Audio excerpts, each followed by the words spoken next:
later because the news conference is beginning. Prime Minister flanked on his left by Chief Medical Officer and Chief Scientific Advisor. Good afternoon, everybody, and thank you for joining the latest coronavirus press conference.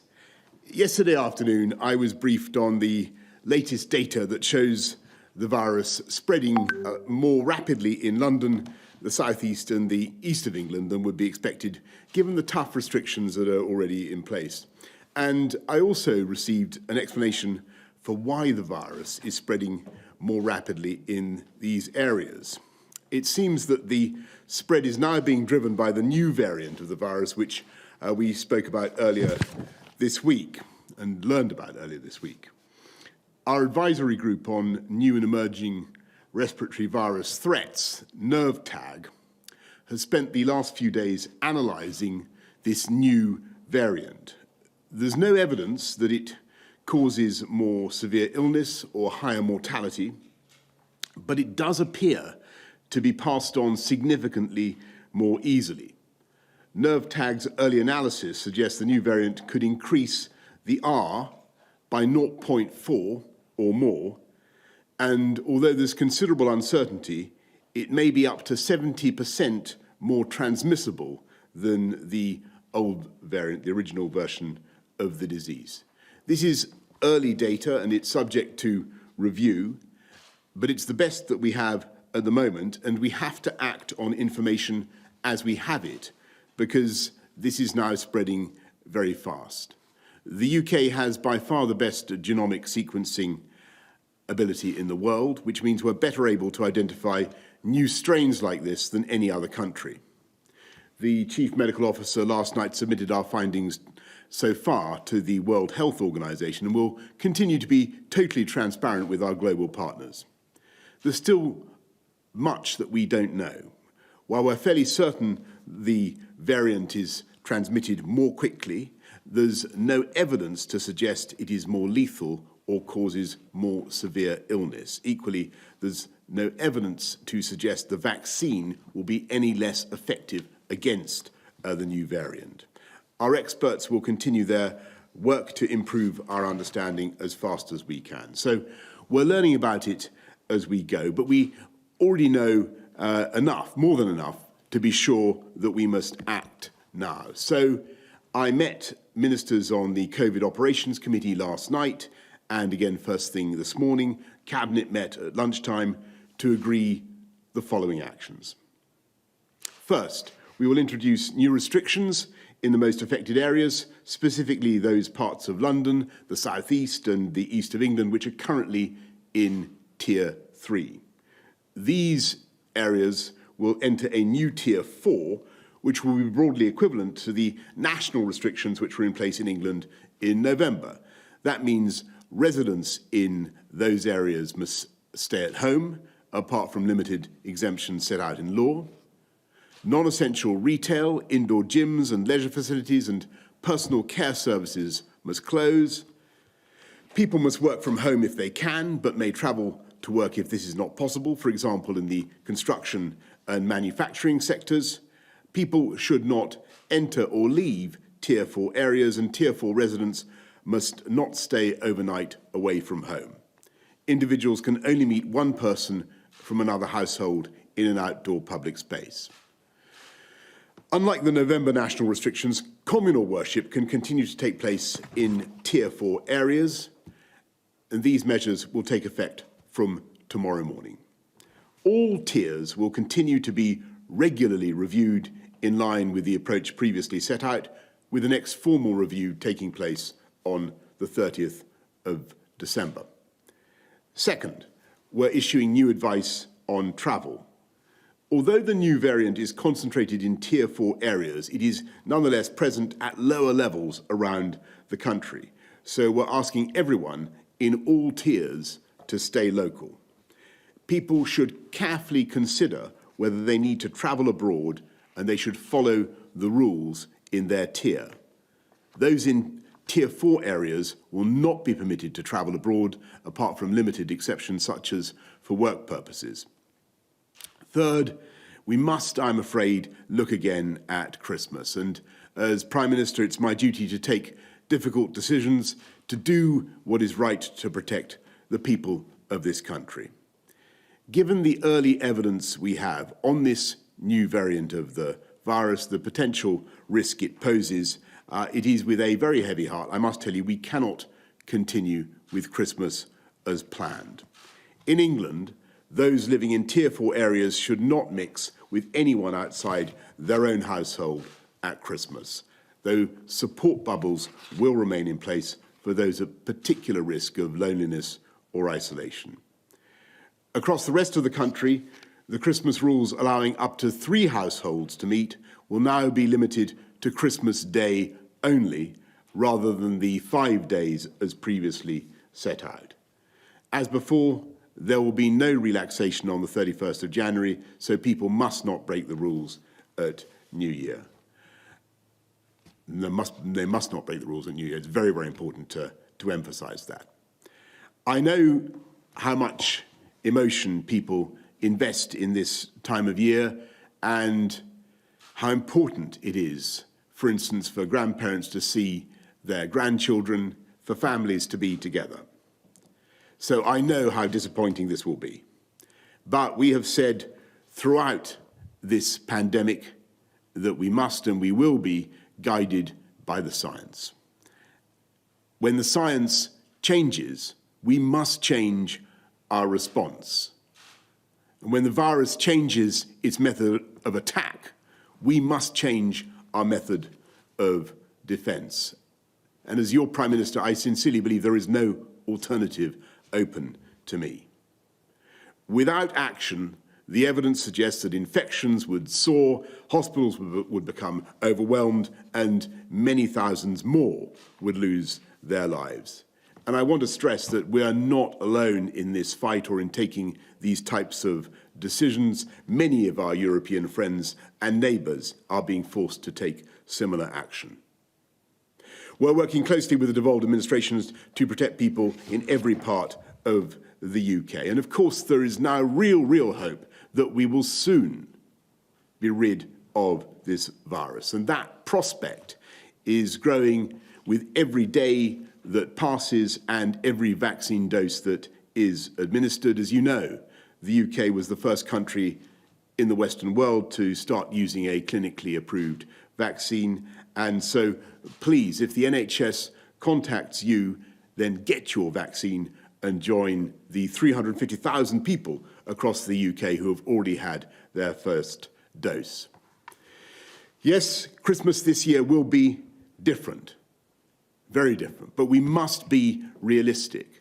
We're sacrificing the chance to see our loved ones this Christmas so we have a better chance of protecting their lives so that we can see them at future Christmases. And as sure as night follows day, we'll beat back this virus, we'll defeat it and reclaim our lives. But I'm going to hand over now to Patrick, who is going to go through some of the slides explaining this decision. Thank you very much, Prime Minister. May I have the first slide, please? This slide is the Office for National Statistics slide showing infections have risen again in recent weeks. So it shows the percentage of positive tests against time, and you can see from July to September it was fairly flat. An increase occurred during September up to a peak, after which the lockdown led to a decrease in the numbers during November, and it is now on the increase again. So the lockdown brought the numbers down, and now we are seeing them rising again. Next slide, please. This shows the levels on the 29th of November up to the 13th of December. So on the left-hand side is the average cases in the last 2 weeks from in November the 29th, and on the right-hand side is in mid-December. The darker the colour, the higher the number of cases. And what you can see is, first of all, that there are some areas that have got very dark, and here it's South Wales and in the southeast of England, and that the overall cases have increased by more than 50%. So a substantial increase in numbers over the period of December. If I just concentrate now on the southeast, east and London, we'll see a picture which I think begins to link into the new virus variant. Next slide, please. So this is hospital admissions per day in London, the east of England and the southeast from NHS data from September through to now. You can see a gradual increase in the number of hospital admissions per day, and you can see a very sharp increase during December. This virus has taken off, it's moving fast, and it's leading inevitably to a sharp increase in hospital admissions. Next slide, please. If we now look just at the areas that are moving into Tier 4, as the Prime Minister has just said, which is areas in London, the South East and the East, and look at the number of cases, the case rate against time, what you can see is that the number of cases increase, or the case rate increases dramatically. If you look at the dotted line, that's for England as a whole. You can see case rate increasing to November, decreasing during lockdown and increasing again. But if you look at the solid blue line, which is London and the South East and the East in Tier 4, you can see a rapid increase, a very sharp increase in rates over the period of December. So we have a particularly fast-moving problem with increased numbers in the area going to Tier 4, but a generalised increase across the country. Next slide, please. I'd like to just spend a moment talking about the new variant. So the new variant, and viruses mutate all the time, but the new variant contains 23 different changes, many of them associated with changes in the protein that the virus makes. This is an unusually large number of variants. It's also got variants in areas of the virus that are known to be associated with how the virus binds to cells and enters cells. So there are some changes which cause concern in terms of how the virus looks. But on top of that, there are three questions that need to be asked. Does the new variant transmit more readily, i.e. does it make an increased chance of spread and growth? The second is, does it alter the course of the disease? Does it make people sicker? And the third is, does it alter the way that the immune system, the way the body responds to it if it's been previously infected or following a vaccine? I want to deal with the first question. There are three different sources of evidence, from genetic studies to frequency studies to laboratory studies, all of which come together to suggest this virus has a significant, substantial increase in transmissibility. And this is also highlighted in this graph, which shows the proportion of all the cases that were due to the new variant. So the new variant was first thought to have occurred sometime in mid-September in London or Kent, and by the middle of November, about 28% or so of the cases in London and the South East, and slightly lower in the east of England, were due to the new variant. So it had grown rapidly. By the week commencing the 9th of December, these figures were much higher. So in London, over 60% of all the cases were the new variant. So what this tells us is that this new variant not only moves fast, it is increased in terms of its ability to transmit, but it is becoming the dominant variant. It is beating all the others in terms of transmission. So this virus transmits and spreads fast. Does it alter the disease course? The answer seems to be no, as far as we can tell at the moment. There's no evidence it causes a more severe disease, causes more hospitalization, causes more trouble than the other virus. So it basically looks similar. Does it alter the immune response, or is the immune response less able to recognize it? There are theoretical reasons to suspect that some of the changes might alter some of the immune responses, but there's nothing that's been seen to suggest that's the case. And our working assumption at the moment from all of the scientists is that the vaccine response should be adequate for this virus. That's obviously needs to be looked at going forward, and we need to keep vigilant about this. But the big change, therefore, is not disease progress, not the immunity, but transmission. This virus spreads more easily, and therefore more measures are needed to keep it under control. We absolutely need to stick to the basics, of making sure that we reduce our contacts, reduce the ability for this virus to spread, and that's the reason that tougher measures are required to keep this variant under control. Thank you very much. Thanks very, very much, Patrick. Chris, is there anything you want to add to any of that? Well, thank you very much. Then let's go to questions from the public and then the media. First, Laura from Worthing. Why are shielders still expected to work in Tier 3? As somebody who's already lost 2 loved ones to COVID, this terrifies me. Thank you. Well, Laura, your question why shielders are still expected to work in Tier 3. Those who are shielding, those who are vulnerable, should of course take every step to protect themselves. And Laura, I hope very much that you're not being asked to work if you're shielding. Chris, anything you want to add to that? Well, I think the first thing to say is I'm really sorry to hear about your 2 relatives who died from this virus. It is a very dangerous virus for many people. The shielding patterns are actually being re-looked at, but the view about shielding is that in the first wave, shielding did many things that were useful, but also did many things that were actually actively harmful, and we have therefore changed the model of shielding since the first wave, and that includes people being able to get out more in many situations, and also areas around work. But this is something which people are keeping on looking at to try and get the optimal balance between isolating people too much and isolating them enough from the virus. Thanks very much. Let's go to Mike from Cheshire. Mike from Cheshire asks, in the daily update figures, people testing positive, number of tests, deaths and so forth, could you also provide the number of people who've had the vaccine? Well, Mike, thanks for that. And yes, as you've heard from me just now, the figure that I've been given today is 350,000 have so far had their first dose. And we'll make sure that we keep people regularly updated on the rollout of the vaccine. Let's go to Laura Kuenssberg of the BBC. Thank you very much, Prime Minister. There were calls for you to drop the plans for Christmas last week, just a few days ago. But on Wednesday, you told me and our viewers it would be inhuman to change the plans. And now that's exactly what you've done.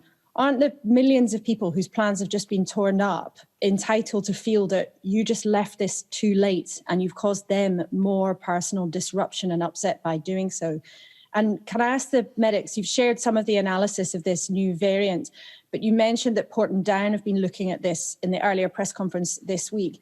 Can you say if Porton-Down have completed their assessments of it? And Professor Whitty, if someone is packing a bag right now, listening to or watching this, trying to leave the Southeast by midnight tonight, what should they do? Well, Laura, let me first of all just say to everybody who's made plans for Christmas, as I said earlier on, everybody who's thought about it, all the care and love that's gone into plans for Christmas, we, of course, bitterly regret the changes that are necessary. But alas, when the facts change, you have to change your approach. And the briefing that I had yesterday about this mutation of the virus, particularly about the speed of transmission, was not possible to ignore. And as I say, when the virus changes its method of attack, we as a country have to change our method of defence, and that's what we're doing. Shall I take the one that was addressed directly to me, and then Sir Patrick may want to talk about Porton-Down? I want to put some numbers out there because I think that helps to explain why I'm going to give the answer that I'm going to give. But my short answer would be, please unpack it at this stage. The reason for that is if you look at the southeast, if you look at the east of England and look at London, there's been a really dramatic increase in the proportion of the cases that we see that are, when we do on the screening tests, which are not absolutely exact but pretty accurate, would imply that in the southeast, 43% of the virus is now this new variant.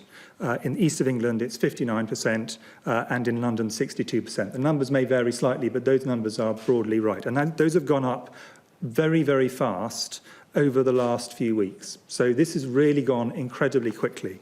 They are much lower in other areas of the country. And then when you look at the rates of increase in hospitalisations, there have been, the numbers of people in hospital across the country, what you see is in the areas where this is very, very common, you're seeing rates of increase of maybe 36% in the east of England, 34% in London, and 28% in the southeast. These are the areas which actually have significant numbers of this new variant. But if you go to, let's say, the northwest and the northeast and Yorkshire, in these areas there has been no increase in hospitalisations. They're managing to keep things down with tier 3. And if you look at the rates of this new variant in those areas, you see they're much lower. So, for example, in Yorkshire and the Humber, around 5%. Now, again, the exact numbers don't matter. But the point is that if you have a lower amount of this variant, the rate of increase is held by the tiers. If you have a very high rate of this variant, then it is not held sufficiently by the tiers and it is going up rapidly. And our big worry is essentially this is growing in two directions. It's growing up in terms of percentage where it is. So it's getting a higher and higher proportion of the cases. And as Sir Patrick said, the chance if someone gets infected of them having to go to hospital or dying at the end of it seem to be roughly the same, as far as we can see so far, as the previous variant. And if they were to go with this new variant, unwittingly, to an area that has a low prevalence and start this being seeded even more outside the high prevalence areas, that would be a significant risk to the area they went to. So that is the reason we are really keen that people do not go from these areas, because otherwise we'll not only see it going up in the areas it's already a problem, we'll see it going out to other areas of the country where it currently is not a problem. And that it was because we understood this information in the back end of this week that we advised you really do have to act at this stage, because this is otherwise every area of the country will get this very quickly, and then none of them will be able to hold things with tier 3 and tier 2 elsewhere. Thanks very much, Laura. Robert Peston, ITV. Just answer the question. Sorry, just to answer the Porton Down question. Porton Down are looking at this all the time. When data become available, we'll make sure we get it out as soon as we can, but we don't have any more information than we've shared today. Thanks very much, Laura. Let's now go to Robert Peston, ITV. Your colleague on SAGE, John Edmonds, has just sent me a statement saying that as far as he's concerned, this is the worst moment of the epidemic because of the extraordinary infectivity of this new strain. Do you agree with Professor Edmonds? We saw the virus rising in Kent during the lockdown and during tier 3. Why didn't you take evasive action then to close down Kent, even before you knew that there was a new strain? And what confidence do you have that the new tier 4 measures will suppress the virus, given that the lockdown did not suppress it in Kent? Well, perhaps I could just give a layman's answer, Robert, because I think the whole point is that we were very puzzled during the November the 5th to December the 3rd autumn measures by why the tier 3 system wasn't delivering the results in Kent that it was delivering, and a couple of other places that it was delivering, for instance, in the northwest, and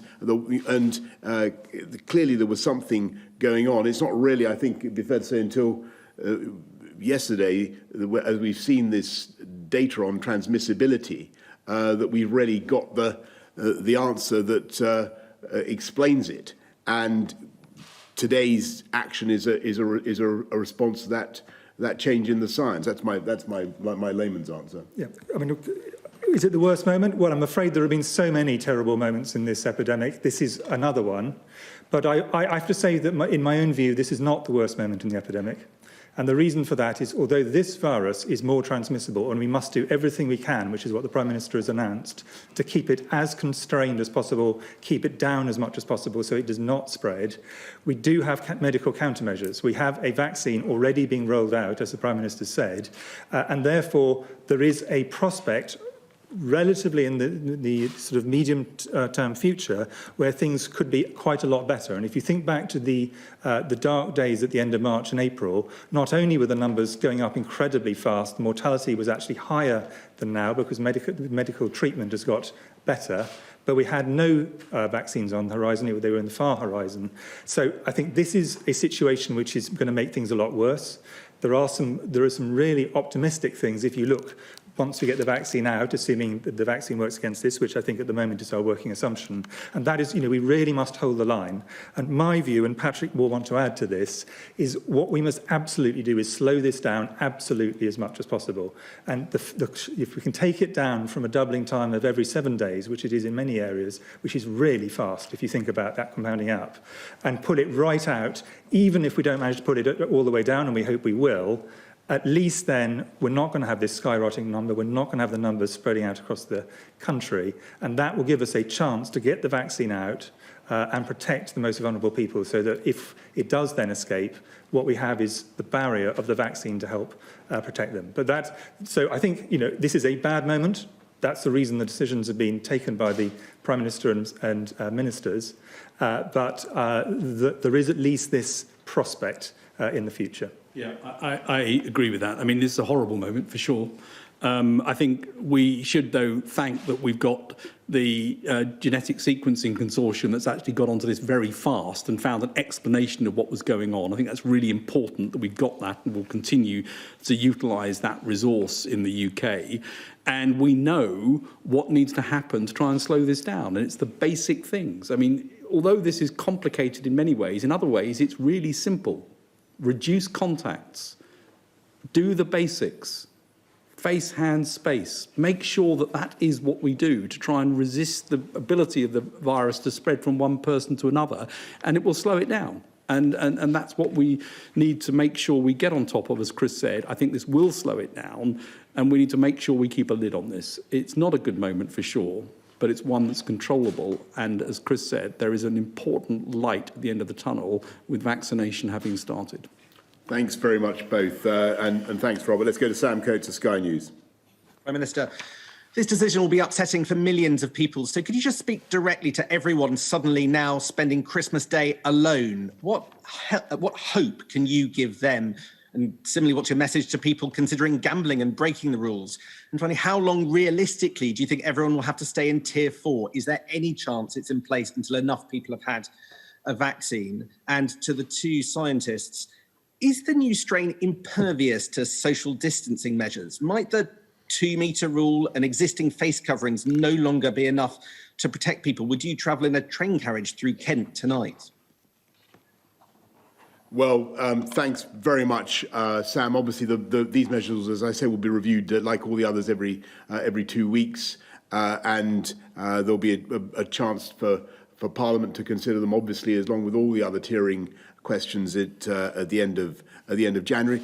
Obviously, people should not break the rules. Obviously, people should follow the guidance. I hope very much that elderly or lonely people who are able to form bubbles, who have household bubbles, will be have that consolation. That's clear from what we've said today. But I suppose what I would say to everybody who's now thinking of having a much reduced Christmas, of course, we bitterly regret that this is necessary this year. I know how much love and care and thought goes into preparations for Christmas.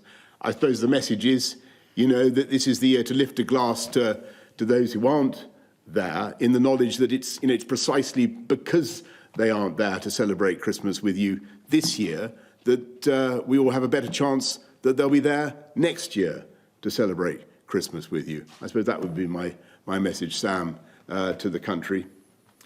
In terms of the social distancing, yes, social distancing does work. It doesn't work as a yes-no. The more things you do, the more determinedly you do them, the more people do the basics for themselves, all the things Patrick talked about, the hands, face, space things, but also break unnecessary household links, the more this and every other respiratory virus goes down. And just to give some other examples, for example, flu rates are down, adenovirus rates are down, because they also have exactly the same effect on other respiratory viruses.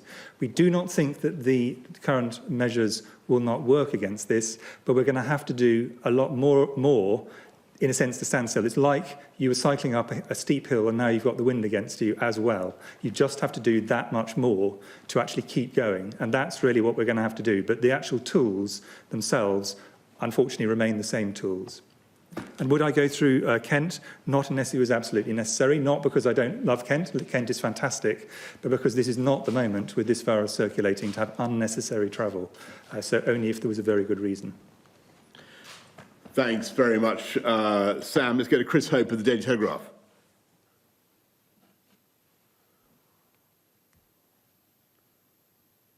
Chris, you need to unmute, I think. We can see you. Can you hear me, Prime Minister? Yes, got you. Forgive me for that. How will this be policed, Prime Minister? Do you think police should be stopping people from travelling outside of a Tier 4? And do you advise police to knock on the door of households that break these rules on Christmas Day?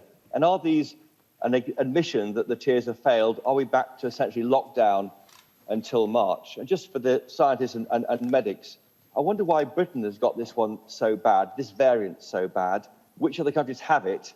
And how did the new variant get here, please? Well, Chris, first of all, I think the police have done an amazing job of enforcement, light touch enforcement. They've handed out lots of FPNs, fifth penalty notices, for breaches of the rules, but they've also helped to keep people overwhelmingly in line with what they need to do. And that's, you know, I really thank the police, men and women up and down the country for what they're doing. I'm sure they'll continue to do it in the same way throughout this period. But I'm sure, above all, I think people will naturally want to do it themselves, as they've done throughout this crisis. The bulk of the population take this incredibly seriously, get it right, and they'll continue to do so. In terms of the question about why here and where else is it, viruses mutate all the time. So lots and lots of mutations of the virus around the world. This one is a particular constellation of changes which we think is important. I think they'll arise for every time a virus replicates, it can make a mistake. And so that some of these things just arise by chance. The question is what advantage it gives the virus. And this one seems to have given the advantage of transmissibility.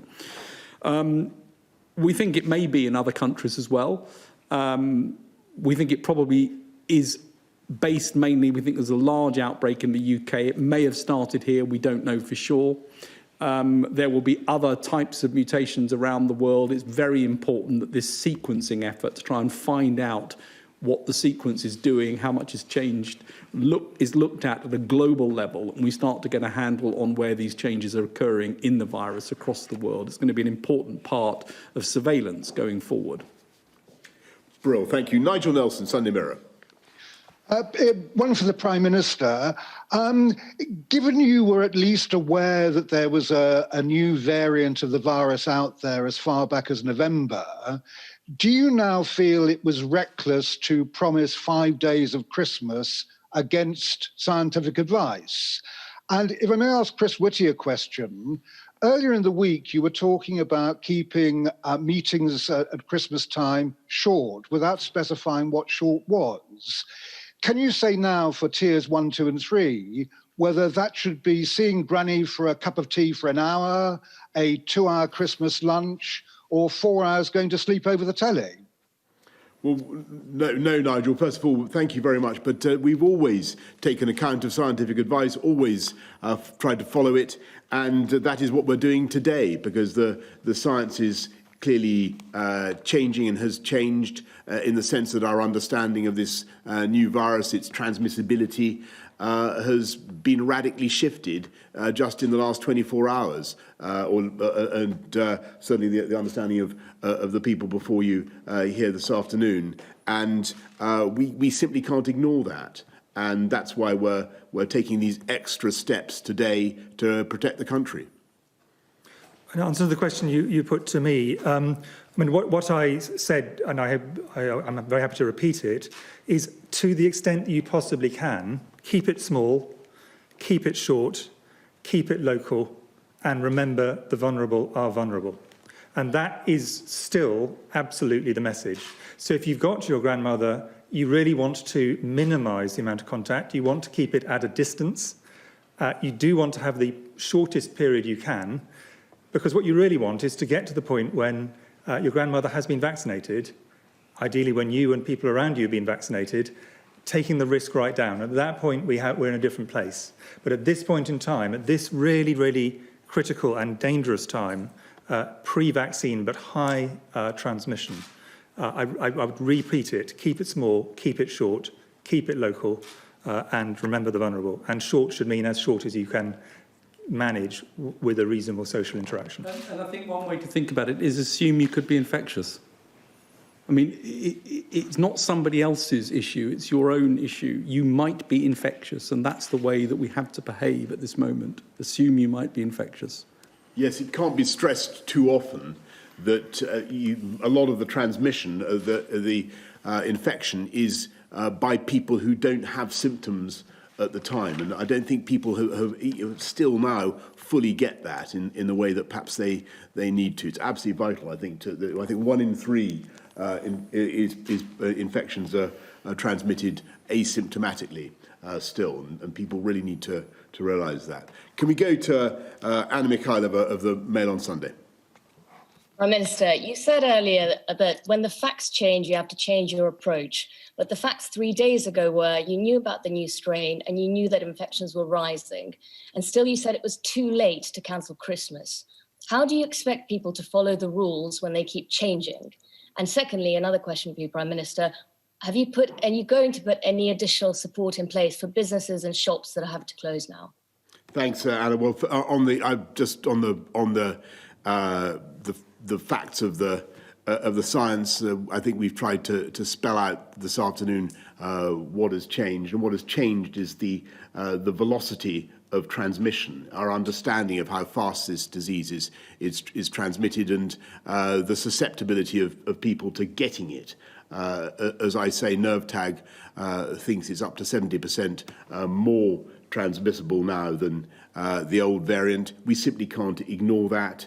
That's data that's been in our possession now for a day or so. We have to act to protect the public. And obviously, Anna, we will do everything that we can, as usual, to look after business, to look after jobs and livelihoods throughout the pandemic. And we'll continue to do that with the loan scheme, with furloughing, which the Chancellor has now extended right the way through to the end of April. We'll continue to look after people. Businesses that are forced to close as a result of what's alas is happening, they will receive the protections that we have put in place, the loans, the grants that we've put in place, and we'll continue with all that. But I want to stress that this is a race, and we still are doing our absolute level best to protect the public, whilst we know that the vaccine is arriving. And I'm very, very confident, more confident than ever,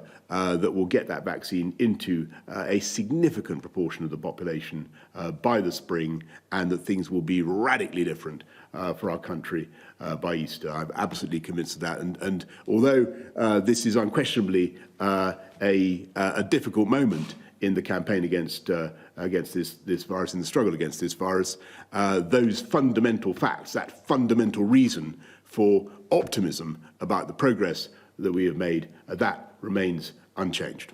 Thank you all very much.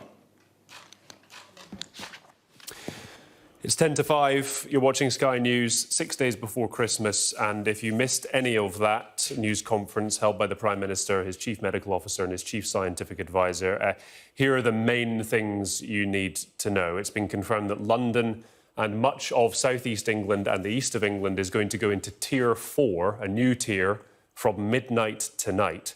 It's very, very similar, essentially the same thing as the November lockdown that took place. It means that non-essential shops, gyms and leisure facilities are all going to close. You have to work from home unless that's not possible. The stay-at-home message is reiterated. You cannot enter or leave a Tier 4 area if you're in it. No overnight stays. You can only meet one other person outdoors, although communal worship will continue. And that feeds into, of course, the things that have been planned for Christmas. So the Christmas rules are changed.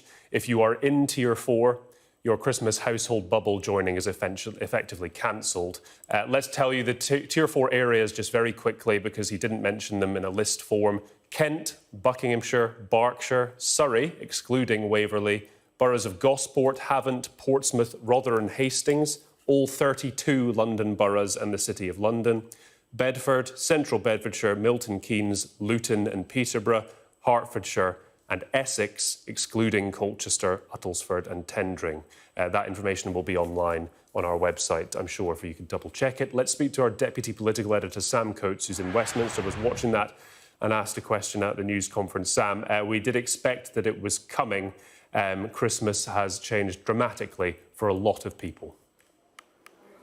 A sombre, probably muted Prime Minister there, cancelling Christmas, something that he didn't want to do for everywhere in this new Tier 4 region, those regions of the country across London, the South East, East Anglia, down to Kent, Portsmouth. All of these areas will now not be able to celebrate Christmas, people only being able to stay within their household.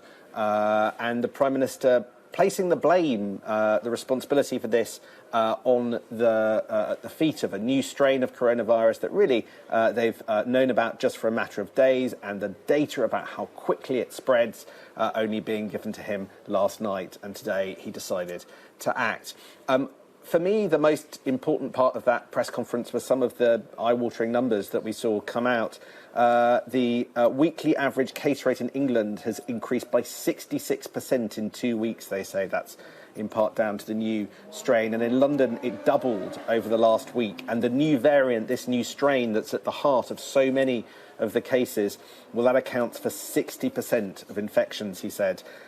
This issue of cases doubling in London over the last, just over the last few weeks, really playing hard into their decision. The Prime Minister making clear that he bitterly regrets what he has to do. I know how much love and care goes into Christmas. I suppose the message to lift a glass to those who aren't there is that they're doing so in the knowledge that they aren't there to celebrate Christmas with you this year, so that there's a better chance of them being with you next year. So